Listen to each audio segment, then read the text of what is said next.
Saudara kekasih dalam nama Tuhan, ada beberapa hal penting juga yang mau saya sampaikan tentang bagaimana kita, seperti yang disampaikan tadi oleh Bapak Uta Galung, berdoa buat negeri ini, karena kita tahu bahwa negeri ini semakin hari semakin sempit.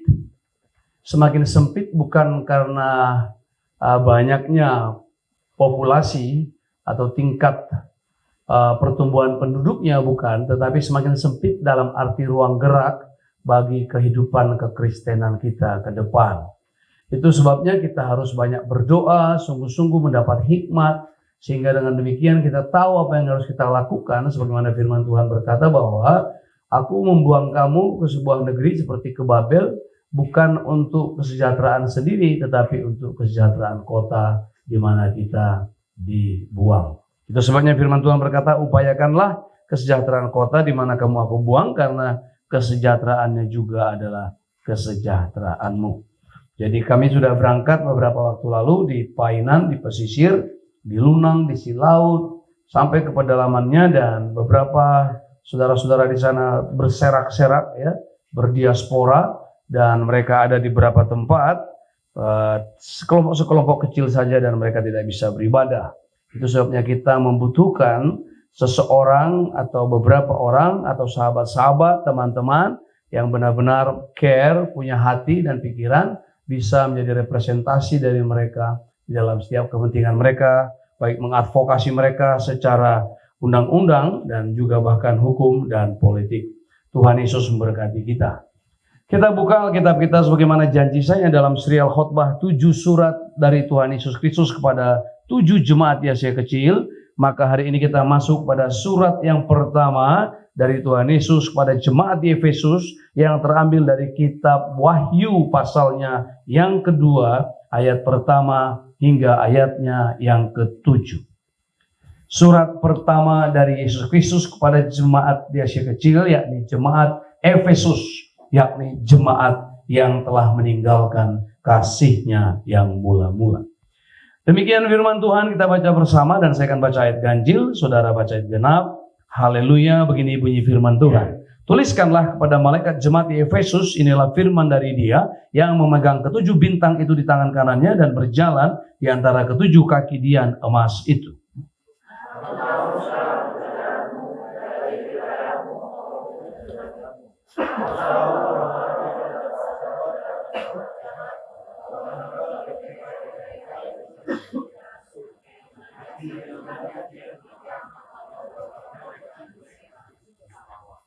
Dan engkau tetap sabar dan menderita oleh karena namaku, dan engkau tidak mengenal lelah.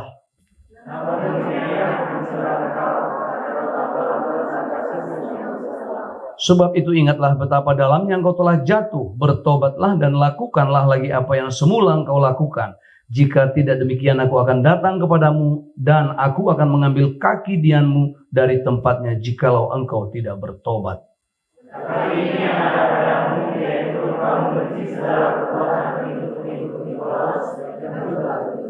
Siapa bertelinga hendaklah ia mendengarkan apa yang dikatakan Roh kepada jemaat-jemaat. Barang siapa menang, dia akan kuberi makan dari pohon kehidupan yang ada di taman Firdaus Allah. Demikian firman Tuhan. Yang berbahagia adalah mereka yang mendengarkan firman Allah dan yang melakukannya.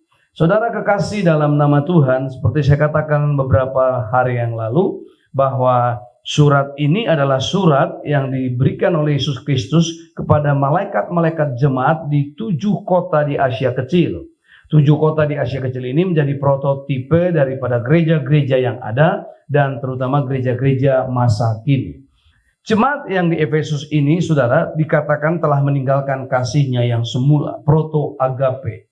Nah, kasih yang pratama, kasih yang utama yang telah ditinggalkannya. Tetapi saya mau katakan kepada kita bahwa Tuhan Yesus yang mengasihi jemaat ini, yang mencintai jemaat-jemaat ini, hendak menyatakan sesuatu.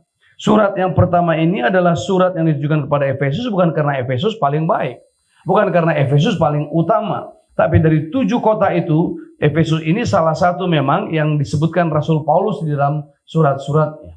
Ada Pergamus, ada Tiatira, ada Sardis, ada Philadelphia, ya, ada Laodikea, Nah, ini tidak disebut dalam surat-surat Rasul Paulus, tetapi dalam surat Rasul Paulus, dari surat-surat Rasul Paulus yang ada baik Roma, Efesus, dan Korintus, ya, Tesalonika, Filipi, Kolose, Efesus, Galatia. Nah, Efesus ini ada disebutkan.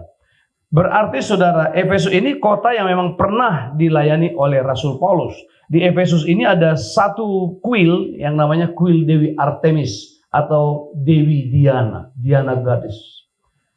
Dewi Diana ini adalah sesembahan yang paling hebat pada zaman itu. Dan sampai sekarang ada negeri-negeri yang menyembah dewi-dewi yang seperti ini. Kalau di kita ada Bundo Kandung, ya. Ada pujaan, sesembahan, pengagungan. Ada di daerah selatan di Amerika Latin itu ada sesembahan-sesembahan Ratu Surga. Ada gereja-gereja tertentu yang masih menyembah figur-figur wanita yang dijadikan sesembahan dan pujaannya bahkan menjadi pengantara doa-doa kepada Bapa di surga. Tapi kita mau katakan sesungguhnya itu menjadi kekejian di mata Tuhan. Nah, kalau kita lihat bahwa ungkapan Tuhan kepada Efesus ini menjadi sangat penting, apakah pentingnya? Karena Efesus menjadi sebuah gereja yang dalam posisi, situasi, dan kondisi sangat rawan. Efesus sangat rawan pada saat itu ketika Tuhan Yesus melayangkan suratnya melalui pewahyuannya kepada Yohanes di Pulau Patmos. Apakah isi hati Allah yang akan disampaikan kepada Efesus? Karena Allah ingin menyampaikan isi hatinya berdasarkan situasi kondisi yang rawan terhadap jemaat di Efesus. Saya mau kita merepresentasikan diri nanti kepada jemaat Efesus ini. Kita harus berkata begini, ini kayaknya jemaat Efesus bertalian dengan saya. Ini kayaknya jemaat Efesus mirip-mirip saya. Jangan kita bilang, ini jemaat Efesus ini mirip Pak Situmeang nih. Ini jemaat Efesus mirip Pak Hutagalung. Ini jemaat Efesus mirip Pak Pinem, bukan. Kayaknya jemaat Efesus ini saya nih dah. Gua banget nih. Kayaknya aku ini jemaat Efesus ini. Amin, saudara. Jemaat Efesus yang meninggalkan kasihnya yang awal, kasihnya yang semula, proto agape, yang semula diberikan Tuhan kepadanya telah ditinggalkannya. Efesus sebagai kota posisi yang paling kita lihat di dalam keadaan rawan itu, Allah ingin berbicara kepada dia. Jika Allah masih bersedia berbicara kepada kita, sesungguhnya itu adalah hal yang sangat baik. Jika Allah masih bersedia berbicara kepada kita, itu pertanda Allah masih peduli kepada kita. Katakan amin. Itu sama saudara dengan kalau orang tua kita masih mau ngomong dengan kita, teman kita masih mau nasihati kita, itu tandanya dia baik pada kita. Jadi kalau ada teman agak rewel, cerewet gitu ya, itu bagus sekali. Daripada pilih teman yang semuanya serba oke, nggak apa-apa. Kamu lihat aku gimana? Nggak apa-apa, baik. Terus perjalanan saya, oh nggak apa-apa, mantap. Kamu ini mantap, selalu mantap. Udah kita kejeblos, mantap juga. Pilihlah teman yang memiliki cinta dengan kesejatiannya. Dan cinta itu bukan cuma punya wajah romantis. Cinta itu bukan cuma I love you. Cinta itu juga bisa mengatakan I hate you. Cinta itu harus bisa berkata begini, aku benci kamu karena kamu hidup dengan semena-mena. Aku benci sama kamu karena cara hidup itu nggak benar. Amin. Jadi jangan jadi cinta yang cengeng gitu loh. Ketika suami marah sama istri, lalu istri bilang kamu nggak sayang aku lagi. Berarti kamu begini yang lain. Oh, lalu akhirnya suaminya bilang, iya boleh, semua boleh, dan artinya dia ganti nama menjadi suaminya Eras boleh. Siapa namanya? Bapak Erastus boleh. Kenapa? Karena semua serba boleh. Atau Pak Kilioni gula dirubah jadi Kilioni boleh. Nah saudara, jika Allah bahkan masih bersedia marah, masih bersedia mendisiplin kita, itu pertanda bahwa Allah masih mengasihi kita. Yang berbahaya itu justru ketika Allah berdiam diri dan mendiamkan kita selama-lamanya. Ibrani pasal 2 ayat 6 berkata, anaknya kukasihi, kuhajar dan kutegur. Dan kalau Tuhan masih menghajar, menegur kita, bahkan seperti ayah mengasihi anaknya, maka itu tandanya Allah menyayangi kita dan kita bukan anak-anak gampangan. Amin, saudara. Kita anak benar. Ada nggak saudara yang berani marahin anak tetangga? Ada nggak? Hei, sini. Buka celanamu. Pak. pak, dipukul pantatnya. Ada nggak? Oh, bisa ke pengadilan kita. Perbuatan tidak menyenangkan. Bisa dituntut. Tapi coba kalau anak kita pukul dengan rotan. Ada tetangga yang melapor. Kami telah datang polisi telepon. Kami telah menerima laporan dari tetangga Anda. Karena Anda ternyata memukul anak saudara dengan rotan. Ada nggak? Nggak ada. Justru saya kira anak-anak yang dipukul, didisiplin dari kecil akan membawa negara kepada keberkahan. Akan membawa negara kepada kemakmuran. Karena generasi-generasi yang dibiarkan itu justru yang seringkali membawa masalah kemudian terhadap bangsa dan negara kita. Tetapi meski dalam keadaan rawan, dalam posisi yang rawan seperti yang saya katakan tadi, Tuhan Yesus Kristus masih memulai suratnya dengan persuasif dan positif. Saudara bisa lihat bagaimana Tuhan Yesus berbicara. Coba kita lihat dalam suratnya yang pertama ini, dalam ayatnya yang kedua, Tuhan Yesus masih memuji-muji jemaat Efesus, saudara. Ini cara komunikasi yang bagus memang ya. Jangan sampai saudara meninggalkan cara komunikasinya Tuhan Yesus ini. Tuhan Yesus ini mau marah nih sama jemaat Efesus, Bapak Ibu Saudara. Tetapi dalam dia mau marah, mau nasihati jemaat Efesus ini, dia puji dulu. Coba kalau langsung marah-marah. Kalau kita suami seringkali mungkin gak sempat muji gitu lagi ya. Mujinya dulu, waktu masih pacaran.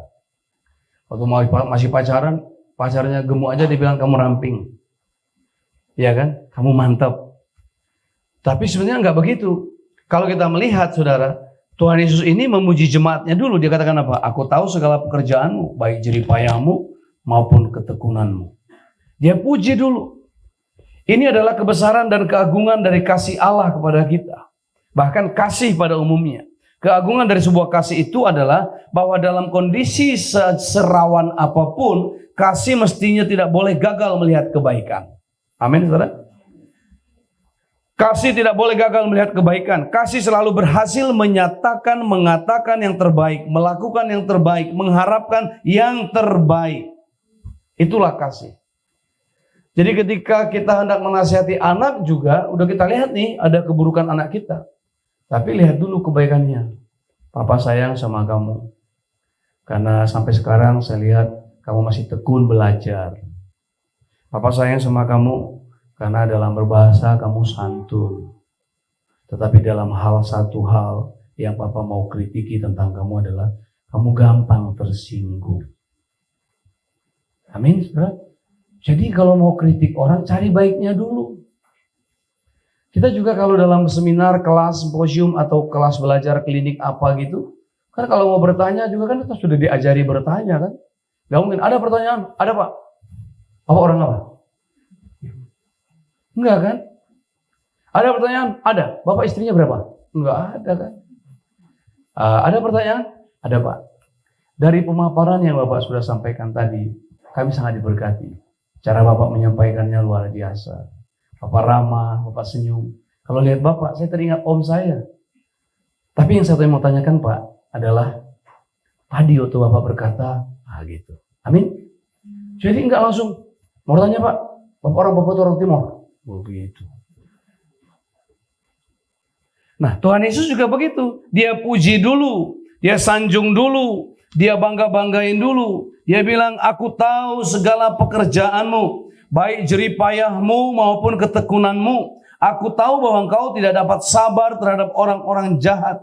Jadi kita bisa melihat ada sebuah perbedaan antara kebencian dengan kasih. Kasih selalu bertolak belakang dengan kebencian. Kita bisa melihat saudara, ayat yang kedua dikatakan Yesus Kristus memuji jemaat sangat persuasif dan kondusif. Aku tahu segala pekerjaanmu. Berarti apa itu saudara? Kita melihat bahwa jemaat Efesus giat sekali. Jemaat Efesus tekun melayani. Jemaat Efesus sibuk melayani. Jemaat Efesus tidak bisa berleha-leha. Jemaat Efesus menjadi jemaat yang berjalan begitu cepat.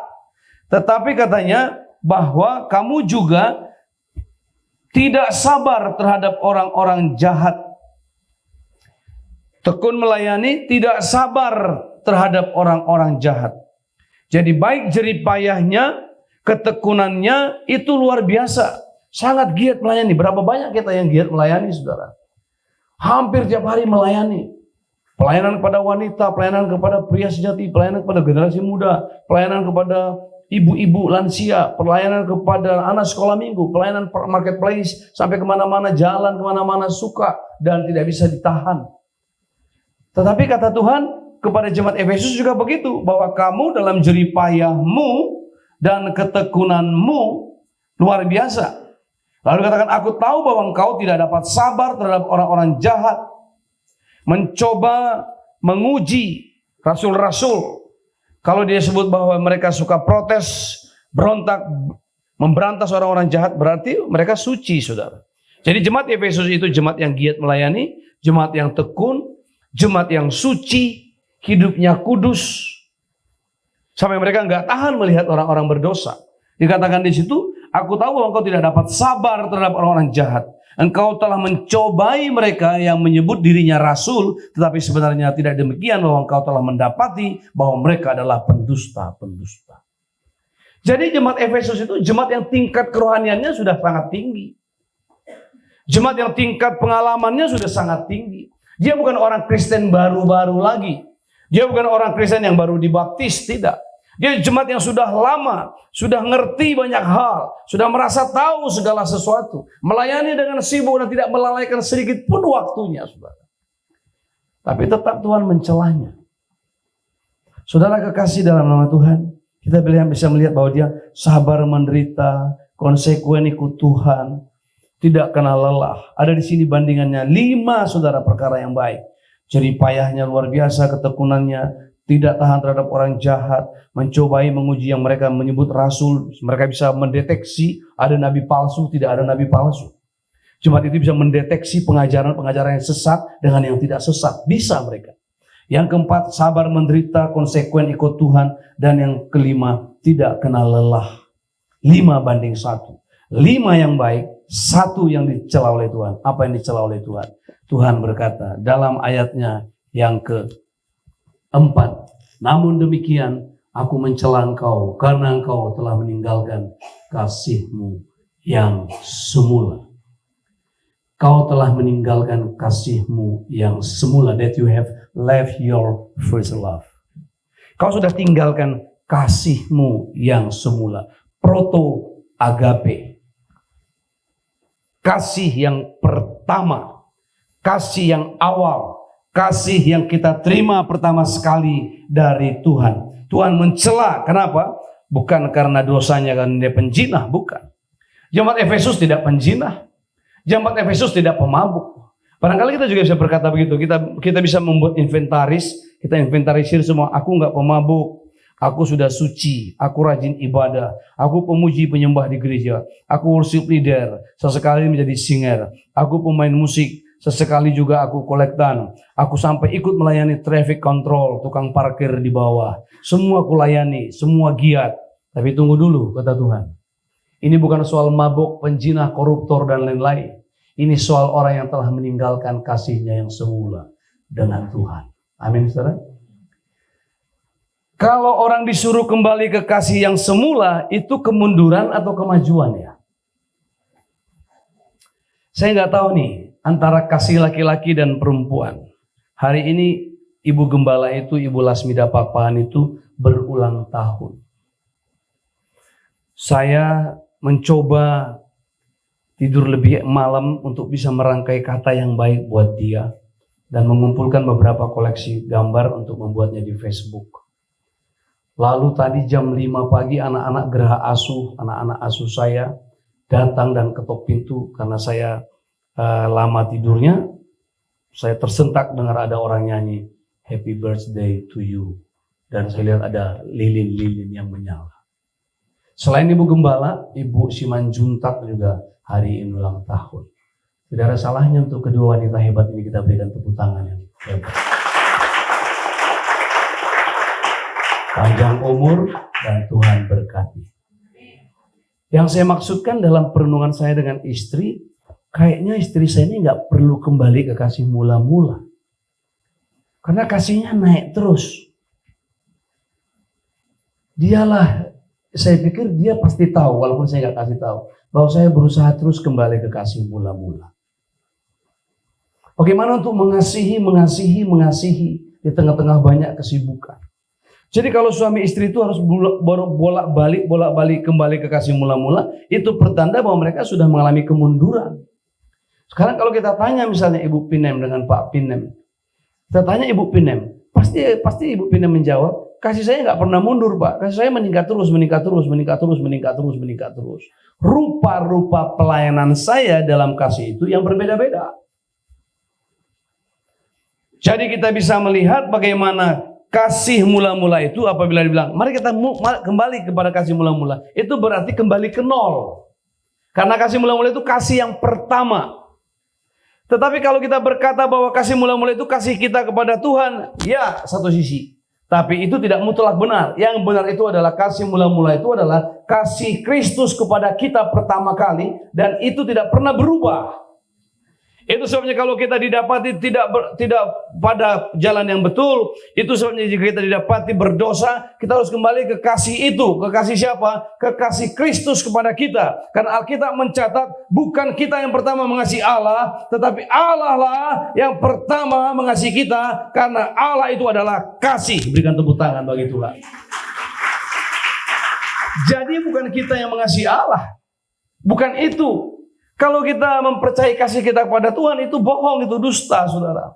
Itu bohong. Yang betul itu adalah kasih Tuhan yang besar kepada kita, dan itu tidak pernah berubah. Kalau kasih kita kepada Tuhan, itu berubah-ubah, karena kita masih terikat dengan perasaan antara darah dan daging. Walaupun sebenarnya itu yang harus kita perbaiki. Haleluya, saudara. Coba kalau kita semua ingat ya, bagaimana kita hidup dulu. Kita hidup dengan sungguh-sungguh. Hidup dengan semangat dalam waktu kasih kita masih mula-mula. Proto agape yang saya masukkan itu. Nah, kasih yang semula, kasih yang awal, kasih yang utama, kasih yang matang, kasih yang dewasa. Kasih itulah yang sudah ditinggalkan. Nah, kalau kita tidak bisa hidup dengan kasih mula-mula, Tuhan bilang begini, kau ini tidak akan bisa berjalan dengan aku seiring sejalan kalau kau sudah memakai atau hidup dengan kasih yang lain. Suami istri juga nggak bisa, saudara. Nggak bisa kita ini jalan suami istri kalau kita hidup dengan kasih yang semula, kasih yang awal, kasih yang tetap, kasih yang kita ikatkan ketika kita diberkati di depan altar pernikahan kita. Sementara istri masih tetap misalnya, kita nggak lagi, itu nggak akan bisa. Atau kita masih tetap istri kita tidak, nggak bisa. Allah itu selalu menggambarkan hubungannya dengan kita, dengan jemaat seperti suami dan istri. Gereja itu disebut mempelai wanita. Dan Kristus adalah mempelai pria. Ending dari hubungan itu adalah pernikahan anak domba Allah dengan gerejanya. Itu harus terjadi. Nah, kalau itu berjalan dari mulai mereka berjalan memadu janji pertama, kita mencatat bahwa berjalankah dua orang kalau tidak sepakat dan berjanji sejak semula. Nah, begitu juga gereja dengan Kristus. Kita nggak akan bisa, saudara, berjalan mengasihi Allah dalam perjalanan kita di tengah-tengah dunia yang berkecamuk, di tengah-tengah dunia yang banyak tantangan dan persoalan, di tengah-tengah dunia yang menghina, mengejek, dan dengan pesona-pesonanya yang memikat, menarik kita bisa keluar dari perjalanan kita dengan Tuhan kalau kita nggak tetap konsisten dengan kasih kita yang pertama. Amin, saudara. Itu sebabnya kasih pertama kita harus pegang. Kasih siapa itu? Kasih Allah kepada kita. Bukan kasih kita kepada Allah, tapi kasih Allah kepada kita. Dia telah mengasihi kita, maka kita tinggal di dalam kasih kita itu. Jadi Allah mencelanya karena mereka bukan, jemaat Efesus dicela Tuhan, bukanlah karena kewajibannya, bukan. Efesus dicela Tuhan bukan karena dia berlaku curang, bukan. Tapi seperti saya katakan tadi, Efesus dicela Tuhan karena telah meninggalkan kasih yang semula. Kenapa dicela? Banyak sekali orang, saudara, menganggap ibadah itu kewajiban. Ibadah itu keharusan. Ibadah itu sebuah ketentuan ritual. Itu yang keliru. Saudara kekasih dalam nama Tuhan, ibadah adalah hubungan. Amin, saudara. Kata kurban, itu kahal. Jadi ketika orang Israel mempersembahkan di atas mezbah kurban-korbannya, entah kambing, domba, lembu, sapi, itu disebut kahal, korban. Kahal itu sebenarnya hubungan baik, karib, sahabat karib. Kalau saya berteman dengan orang itu disebut kami berkahal, kalal. Makanya Abraham itu disebut kalilullah, sahabatnya Allah. Nah, korban itu membuat persahabatan baik, tapi salah ditangkap oleh agama-agama paganis. Mereka membuat kahal korban untuk membujuk, menyuap, menyogok dewa. Sehingga dewa nggak jadi marah karena telah disuap dengan bentuk-bentuk persembahan. Dan ini turun pada gereja-gereja. Pendeta-pendeta ngajarkan supaya Tuhan baik-baik, kasih persembahan yang baik-baik. Saudara dengar baik-baik, Tuhan itu sudah baik walaupun saudara tidak baik. Katakan amin. Cuma persoalannya adalah bahwa kalau orang ini menjadi sahabat yang baik, pantas nggak saya berlaku curang terhadap seorang sahabat yang baik? Kalau orang ini sudah sahabat yang baik, saya nggak perlu suap lagi orang ini karena memang dia sudah baik. Nggak perlu saya coba-coba merangkai kata saya kepada dia supaya dia baik. Dia memang sudah baik pada akhir awalnya, sudah baik pada saya. Tinggal kalau saya mau menikmati kebaikannya, saya harus berlaku baik kepada dia sebab perbuatan baik saya itulah yang akan menyerap kebaikannya kepada saya. Amin, saudara. Jadi gereja Tuhan ikut-ikutan konsep kahal korban yang di agama-agama paganis, agama-agama nenek moyang, agama-agama suku, lalu disuaplah Tuhan dengan korban-korban yang besar, dengan persembahan-persembahan yang besar, dengan memberikan kolekte yang hebat, dengan demikian katanya Tuhan akan iba kepada kita. Tidak. Tuhan tidak pernah iba dengan hal seperti itu. Sejak semula Tuhan sudah iba kepada kita ketika kita masih jatuh, terperosok di dalam dosa. Itu sebabnya kita pantas mengasihi dia, layak mencintai dia, karena dia telah lebih dahulu mengasihi kita. Amin, saudara. Nah, Efesus di situ dia. Dia pikir kalau dia sibuk melayani Tuhan, maka Tuhan makin cinta sama dia. Kalau dia sibuk tinggalkan rumah, pergi sana, pergi sini, suami berkata, mama mau kemana lagi? Ibadah wanita. Mama mau kemana lagi? Kunjungan rumah sakit. Mama mau kemana lagi? Panti asuhan. Lalu kelihatan sibuk sekali, lalu kelihatanlah, oh inilah pelayan-pelayan Tuhan. Yang nampak sibuknya bukan main. Yang kelihatannya sibuknya luar biasa. Bukan. Kegagalan kita bukan bahwa kita tidak bisa sibuk. Justru kegagalan kita nggak bisa diam di kaki Tuhan. Amin, saudara. Ini kegagalan kita. Dalam klinik-klinik praise and worship, saya selalu katakan, saya sebenarnya lebih rindu mencari pemuji penyembah, worship leader, yang bisa membawa jemaat masuk intim dalam penyembahan. Bukan sekedar praise. Bukan sekedar tarian jingkrak-jingkrak dan lompat-lompat. Saudara tahu nggak? Lagu-lagu yang saya ciptakan itu banyak lahir dari hubungan pujian penyembahan. Dan saya setelah mengalami bahwa ketika menyanjung Tuhan, maka kita tengadah. Tapi ketika kita menyembah, kita tersungkur. Amin, saudara. Cuma dua itu saja temanya dalam penciptaan lagu itu. Lalu ada tema ketiga, hubungan kita dengan sesama. Ku kasihi kau dengan kasih Tuhan. Tapi kalau kita kagum pada dia, kita tengadah, podah. Tapi kalau kita sudah kagum sampai jatuh ke bawah, menyembah ke bawah, tersungkur. Cuma dua itu. Dan semua lagu-lagu temanya ke situ, saudara. Amin, saudara. Jadi itu sebabnya kalau kita meninggalkan kasih kita yang semula, kasih yang awal, proton, agape, tidak mungkin kita bisa mengasihi Tuhan kalau kita telah menyingkirkan itu dari kita. Jadi ibadah adalah hubungan, jalinan hubungan karib. Itu sebabnya Yesus Kristus mencela jemaat Efesus. Kenapa? Karena Efesus beribadah tanpa mengasihi Allah. Jangan sampai kita beribadah tanpa mengasihi Tuhan. Jangan sampai kita kasih persembahan tanpa mengasihi Tuhan. Kasih kolekte tanpa mengasihi Tuhan. Melayani tanpa mengasihi Tuhan. Tepuk tangan tanpa mengasihi Tuhan. Dengar baik-baik. Engkau boleh beribadah tanpa mengasihi Allah.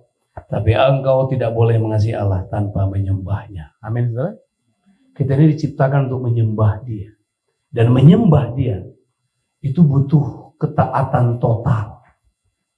Dan ketaatan total itu bukan awal, tapi itu buah dari kasih kita kepada Tuhan. Dari pertama Habel mempersembahkan persembahannya, lalu Kain mempersembahkan persembahannya. Kain menganggapnya sebagai ritual, adalah sebuah kewajiban saja.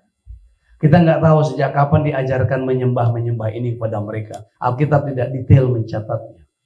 Tetapi apa yang dikerjakan anak biasanya dilihatnya dari apa yang dikerjakan ayahnya.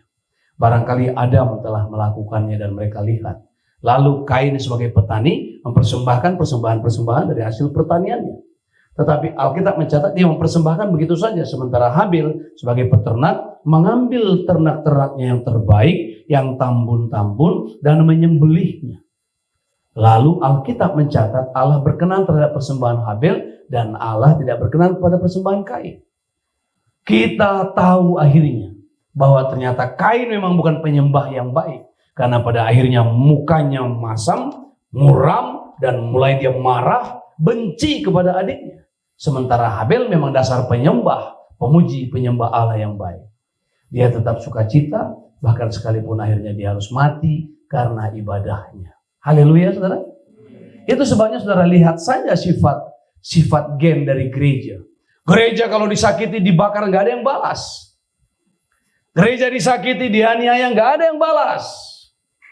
Satu sisi mungkin ada yang humor-humor di antara anak-anak Tuhan sama hamba Tuhan. Yuk kita rakit bom, yuk kita ledakkan juga, yuk. Ledak 1, ledak 10 gitu. Tapi itu kan cuma humor-humor, guyon-guyon gitu aja kan. Ada anak-anak di Geraha bilang, udah pulang aja. Kita bikin aja satu kota, satu desa di Mentawai menjadi pusat pelatihan untuk meledakkan gitu juga. Enggak lah kan. Kita rakit-rakit juga dari situ mercon gitu kan. Enggak juga lah kan. Kita dalam dialog-dialog dengan tokoh-tokoh di Sumatera Barat, tokoh-tokoh agama lain, kita selalu berkata bahwa kami kalau disakiti enggak akan mungkin balas menyakiti. Ibu yang baik itu adalah ibu yang gak mungkin membalas anaknya dengan kesakitan.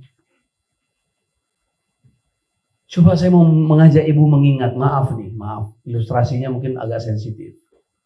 Berapa kali sih ibu merasa sakit ketika menyusui anak ibu? Berapa kali ibu ketika mengandung ditendang-tendang bahkan dari dalam, dia udah nyepak-nyepak. Udah ketahuan nomor sepatu berapa itu. Dari tendangannya cepat, ini kayaknya Ronaldo nih. Cepat, ini Juventus agak lambat mainnya, klasik nih. Ini Liga Inggris nih. Kayaknya Manchester United nih. Kick and rush. Lalu setelah lahir, mama cekek kamu sekarang. Dulu di dalam kamu nendang-nendang kan, sekarang udah di luar, gua cekek kamu. Ada nggak?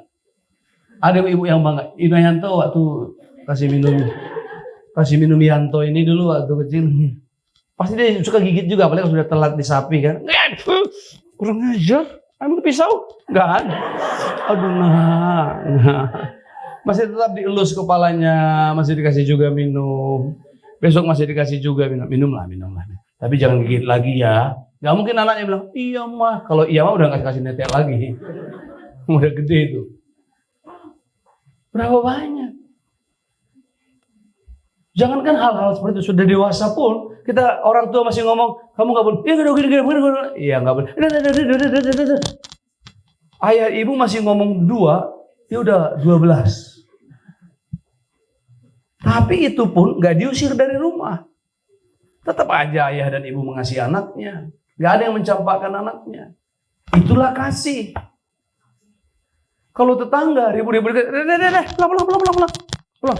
Gak mau pulang. Mulai sebaik-baik ayah seperti saya pun, kalau anak saya terancam di halaman pekarangan rumah saya akan ancam juga. Pulang kalian, pulang. Gak mau pulang? Pulang. Gitu. Wah, pendeta marah juga nih. Saya kemarin ajari anak saya, putra saya. Dia mangkas rambut kan.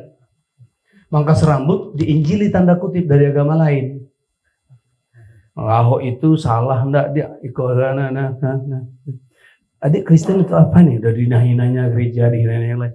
Saya bilang kalau saya itu digituin, saya tenang. Dipotong rambut. Oh itu Pak Ahok itu gini, gini. Satu. Oh itu orang Kristen itu gini Pak kafir. Terus, tapi Tuhan Yesus itu kan sebenarnya bukan Tuhan ya Pak. Ini mau potong rambut atau ngapa-ngapa nih? Pasti dia kaget. Rambut dong. Dan seumur-umur dia akan kapok, dia nggak akan bikin-bikin gitu lagi. Pas tadi potong rambut tenang-tenang, tiba-tiba kita marah. Ini mau potong rambut atau apa nih? Ganti silah, silah, datang deh. Dari jauh dia lihat-lihatnya kita lihat juga. Lari dia. Sekali-sekali perlu digituin ya. Orang-orang yang suka menyampaikan kehendak-kehendaknya dengan nggak ada etika gitu, perlu digituin. Saya sesekali naik angkot. Kalau saya nggak mau terikat dengan harus naik kendaraan apa gitu. Kalau udah mobil misalnya dibawa dan lain-lain, terus nggak ada, naik angkot saja. Nah kalau supir angkot itu galu-galan ngebut, saya langsung bentak. Stop! Coba. Dia kaget, dia berhenti. Apa bang? Lu apa bang? Kan kamu yang bawa kendaraan nggak benar. Bisa bawa atau gimana supaya kami semua turun? Bisa, ya bawa. Kalau dia tertib. Musiknya pun langsung diganti. Pakai lo jalan ke tinggi. Kalau tadi itu musiknya. Jadi musiknya itu mempengaruhi dia. Makanya kalau saudara melakukan pekerjaan-pekerjaan yang santai, jangan bikin musik-musik keras. Soleram, oh soleram, soleram, anak yang manis gitu. Tapi kalau main bola, bikin musik yang keras, jangan main bola. Bute, di panggusian bro, amang ale buset. Gak bisa, nggak gol. Kebobolan terus kita. Ganti lagunya, Allah kita heran dan besar, baru kita menang. Amin. Begitu saya ngomong itu, musiknya ganti, pakai lo jalan Payakumbuh. Oh Pertiwi 2. Jadi kasih itu tidak mengatakan bahwa semuanya menjadi serba bisa, tetapi kasih selalu mengatakan bahwa seberat-beratnya pun persoalan, serawan-rawannya pun masalah, kita masih bisa memberikan yang terbaik. Dan itu sebabnya kita bisa menyembah Allah. Amin, saudara.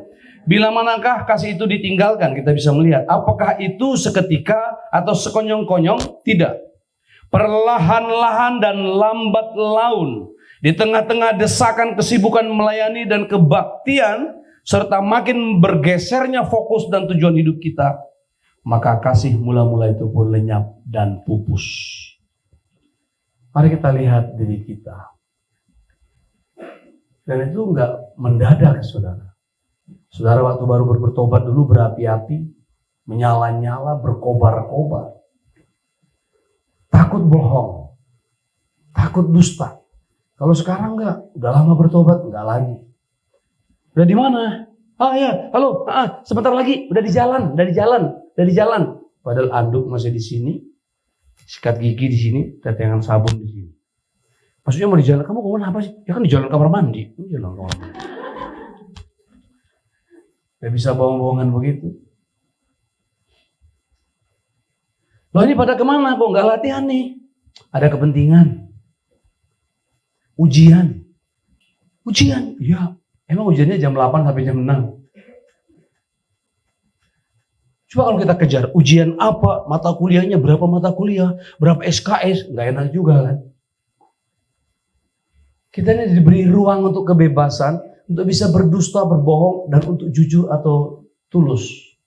Gak perlu harus dimata-matai lah. Makin lama dalam keadaan zaman makin canggih, orang makin jujur, tapi bukan karena dia jujur, karena takut ketangkap. Atau tidak bisa lagi nggak jujur. Tidak bisa lagi tidak jujur, karena CCTV ada di mana-mana. Coba kalau misalnya berbunyi telepon. Halo, di mana Pak? Dengan teman-teman nih lagi meeting. Terus nggak lama video call, nggak dijawab-jawab. Nggak dijawabnya nggak diangkat-angkat. Angkat video saya. Angkat. Kan akan ketahuan kan? Dengan siapa dia kan? Ayo video call. Ternyata enggak.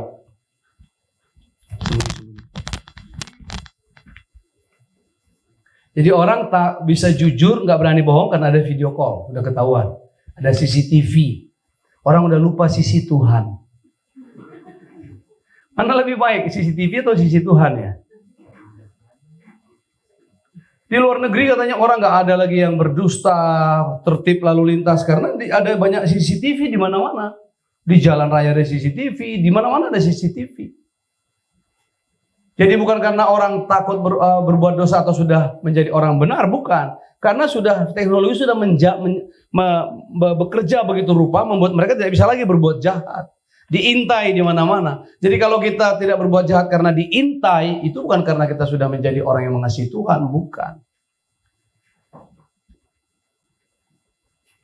Saudara kekasih dalam nama Tuhan, kalau misalnya kita tahu bahwa keadaan kita dulu sangat mengasihi Tuhan, luar biasa mencintai Tuhan, lalu berubah sekarang, inilah yang harus kita rubah. Karena dikatakan di sini, aku mencela engkau, lalu ayat 5, sebab itu ingatlah betapa dalamnya engkau telah jatuh. Lalu apa yang dikatakan Tuhan kepada jemaat Efesus? Repent, bertobat. Lakukan lagi apa yang semula engkau lakukan, yang sekarang sudah kau tinggalkan. Bertobat, kembali lagi kepada pekerjaan-pekerjaan semula. Do the first works. Apa yang semula yang pernah kau tinggalkan, lakukan lagi. Sekarang kasih saya contoh begini, saudara. Kalau kita dari Padang mau ke Medan, maka kota-kota yang kita lewati itu minimal yang besar-besar. Yang pertama adalah Padang Panjang. Baru Bukit Tinggi. Amin. Setelah itu apa lagi? Lubuk Sikaping.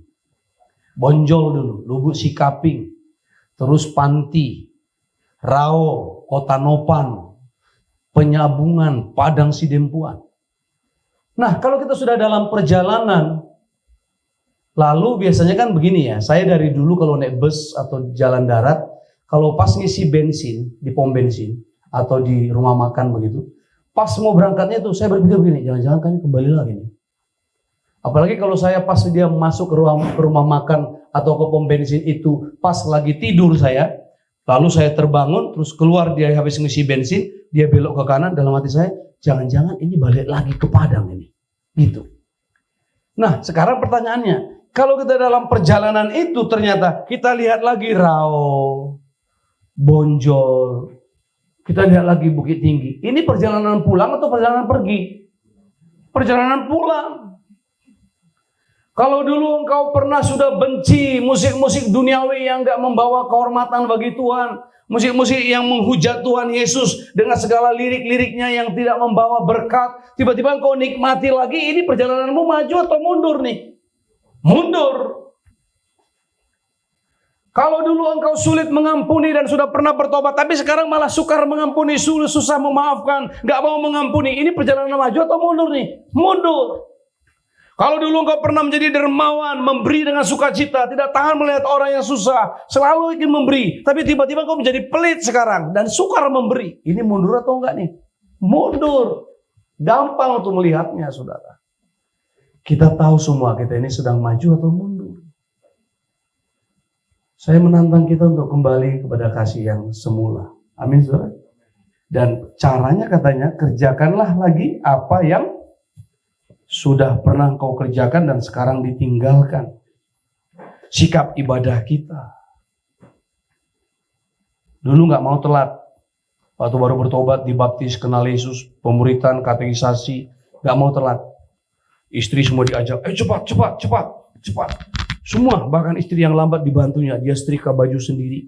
Cepat semua, tutup kunci pintu, rapikan semuanya, lampu-lampu rapiin semua. Berangkat kita ibadah. Tapi itu dulu. Sekarang sudah tidak gitu lagi, berarti mundur. Respon ibadah terhadap firman Allah. Dulu asal firman Allah disampaikan, amin. Melakukan firman Allah, amin. Baca Alkitab, amin. Tadi pagi, begitu duduk di sebelah ibu, habis potong kue ibu, saya suapin. Lalu saya nggak nyangka bahwa akhirnya dia juga nyuapin saya. Begitu dulu suapinnya saya masuk dalam mulut, tiba-tiba saya sadar, saya belum baca Alkitab. No Bible, no breakfast. Wah, saya belum baca Alkitab, tapi kunyah juga. Aduh mama, saya belum baca Alkitab, tapi udah masuk. Akhirnya bilang, Tuhan, perempuan yang Engkau berikan itu, memberikannya kepadaku lalu kumakan. Lihatlah, perempuan yang Engkau berikan itu telah memberikannya kepadaku dan akhirnya ku telan. Dan saya berdoa minta ampun, saya baca Alkitab, saya peluk istri, saya bilang, lain kali jangan gitu. Belum baca Alkitab disuapin kue tart kan. Ya tapi Tuhan tahu lah, itu kan gak sengaja mau lahap sarapan gitu ya. Tapi saya buat di depan anak-anak, saya buat humor seperti itu. Tetapi apa yang dulu kita kerjakan lalu sudah ditinggalkan harus diambil lagi. Baik memberi kepada Tuhan, mengasihi. Dulu sabar terhadap orang berdosa, sekarang tidak sabar lagi. Dulu sabar banget. Orang berdosa bukan mengatakan semua serba bisa, bukan. Tapi tingkat kerohanian paling tinggi adalah dibuktikan dengan kemampuan menerima orang paling rendah. Amin, saudara. Tingkat orang yang hidup paling suci sanggup menerima orang yang paling kotor. Saya nggak tahu nih, teman-teman saudara mungkin harusnya saudara berteman dengan pemabuk, orang-orang yang masih terikat dengan narkoba, saudara jangan tinggalkan. Saudara harus rangkul, harus peluk. Jangan, najis, narkoba. Bergaul oke, hidup menikmatinya iya. Tapi mereka menjadi sasaran dari kasih sayang yang kita miliki di dalam Kristus. Harus. Beberapa waktu lalu terulang lagi beberapa yang pernah saya sampaikan. Lalu sekarang ini kan kita bisa terima apa saja dengan cepat. Ada seorang ayah katanya ibadah. Tiba-tiba handphonenya berdering, dia lupa matikan off-kan handphonenya. Semua mata memandang dia. Semua mata. Lalu majelis yang paling depan, bukan Pak Binan.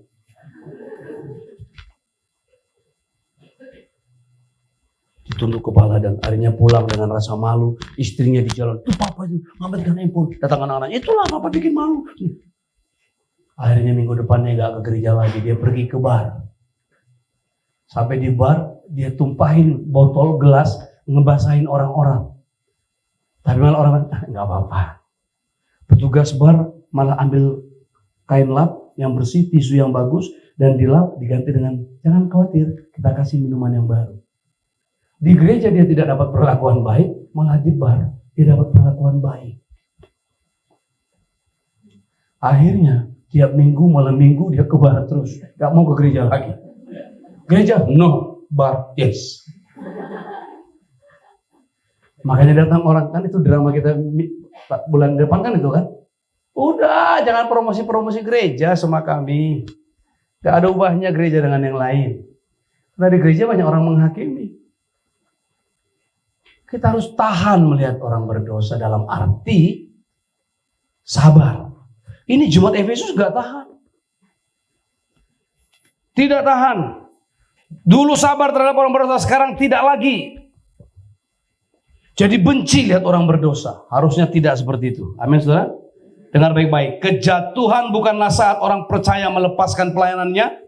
Kejatuhan bukanlah saat orang percaya melepaskan pelayanannya, melainkan justru di saat masih memegang teguh pelayanan, sibuk pelayanan, giat pelayanan, dan berjuang dalam pelayanannya, tetapi menjadikannya mainan dan alat kesenangan untuk memuaskan perasaannya.